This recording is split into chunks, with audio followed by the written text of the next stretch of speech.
A huge few weeks for the Federal Treasurer, Josh Frydenberg, and he joins me live now from Melbourne. Good morning.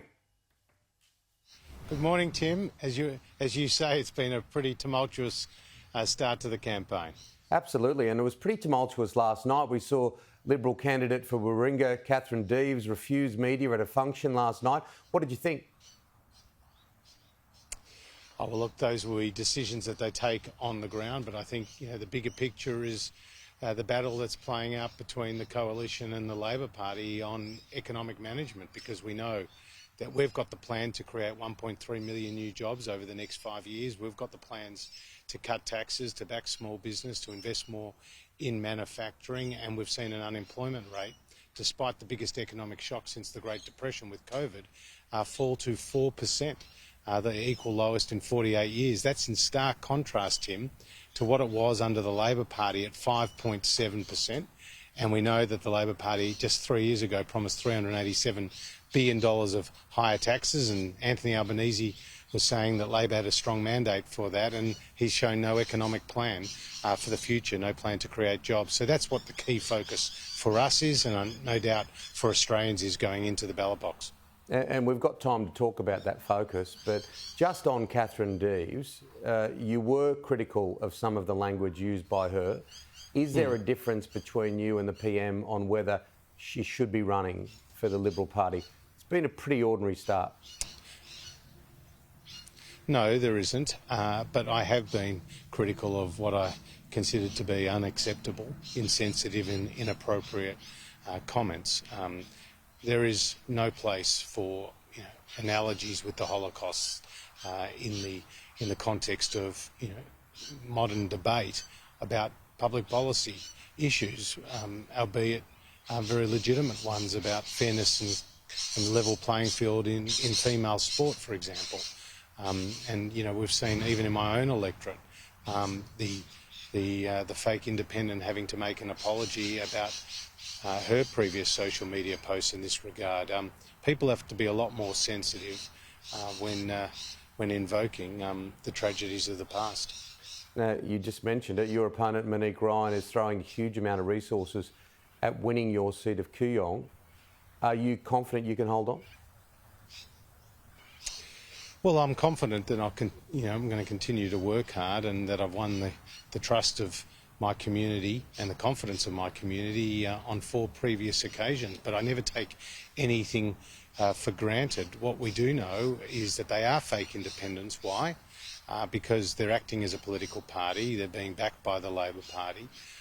They have unlimited resources. In the case of my political opponent, they're long-standing former members of the Labor Party, where they sought to cover up that political history and describe themselves as political cleanskins and falsely small L liberals. That's clearly not the reality, and that's clearly not the truth. But the key thing for the people of Kooyong, and indeed in the other seats where these fake independents are running, is what is the detail behind these fake independents' policies? There is none.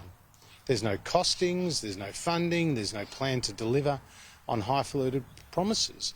And what is more, they won't tell their local communities how they will vote on the other side of an election. And that's the key question. We saw Allegra Spender lean into the Labor Party in her debate with Dave Sharma just the other day. That's sort of lifting the veil on what is, I think, an undeniable truth, that these fake independents are in bed with the Greens and the Labor Party, and a vote for them will be a vote for chaos, instability, and indeed a greater chance of a hung parliament.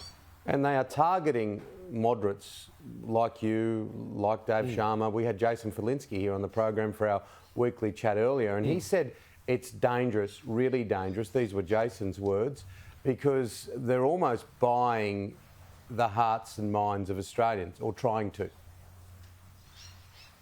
Well, they've certainly got unlimited funds. There's no transparency about those funding processes. There's no transparency about who they will vote for on the other side of the election.